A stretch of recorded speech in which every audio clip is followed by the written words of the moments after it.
All right, would you even think of giving money to these guys? What have I told you? No, you're already on.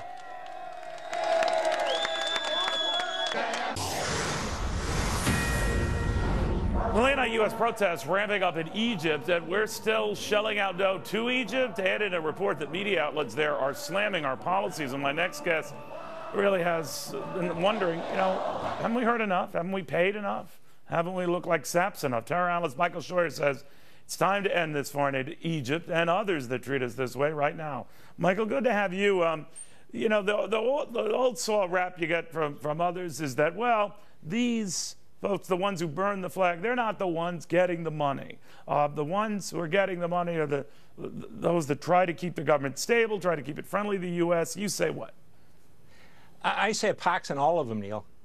You know, we have managed to turn a democratic election, a fair election, into a disaster for the United States. We've helped put the military back into power in Egypt, to reestablish a dictatorship. And we've aggravated an enemy that could be very powerful and certainly have opened the way to a civil war in Egypt. It's time to cut. You know, Gore Vidal wrote 20 years ago that the Middle East is important to us just to the degree the War of the Roses is important to us. It's not. It's time to cut the aid to the Egyptians, to the Turks, to the Jordanians, to the Israelis. End it all. Let them sit in their own juice. You said it to the Israelis as well, aren't it? Because a lot of people look at this and say, well, if we don't play a role, the Chinese, the Russians, name your superpower du jour, will, and it will be to our detriment. You think things are bad now, they control the shots and the funding, game over. What do you say? What could be better than to wish the Israelis and the Arabs on the Chinese or the Russians? We've had them for 50 years. It's cost us too much money, too many lives. Let the Russians try to deal with the mess, or the Chinese. All right, now, but turn it around. Whatever money we have given Egypt, the argument in the past has been it brought us a relatively stable democracy until it fell apart. You argue if that's the price of getting friends and keeping them, a waste of money. What do we have what do we have left in the Middle East, Neil? We bet on tyranny. The world's preeminent democracy bet for 50 years on the stability and eternity of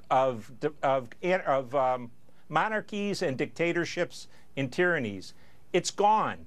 Our influence is zero. You can't send, for example, to Egypt 2 senators who may as well be in the Israeli Knesset. They are the biggest supporters of Israel you can imagine. John McCain heading out there and others, right?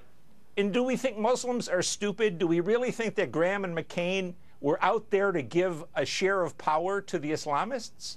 They were out there to go through a pantomime so the military in Egypt could say, well, even the Americans tried to help us and the Europeans tried to help us, but those darn Islamists who did win a fair election, they just walked out on us. So things could not be worse unless we make them worse, sir. And aiding these people makes them worse. You mentioned Russia a few seconds ago, and I want to get to the president's comments on Russia, where he made it very, very clear that despite not going for this one-on-one summit with Vladimir Putin, he does want to still go to the G20. In other words, it might be a cold kind of a tension between the two leaders, but there's still enough and a lot we can do together. Do you believe that? Do you think that Russia is continuing to have the upper hand here and make us look like fools, or the president's right to respond the way he did?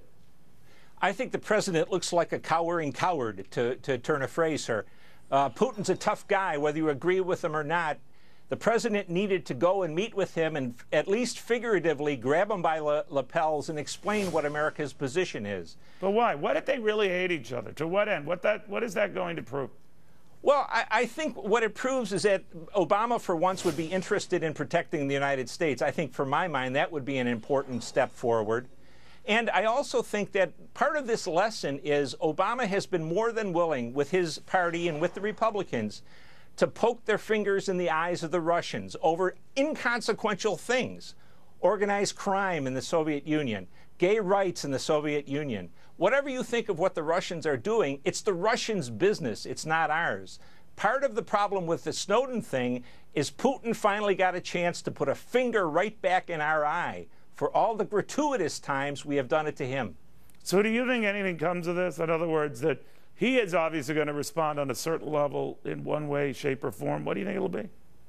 Well, I think he's done it already. Snowden is a real problem for the United States, and I think he's caused us a lingering problem. We don't know what Snowden has, how much more of it he will release.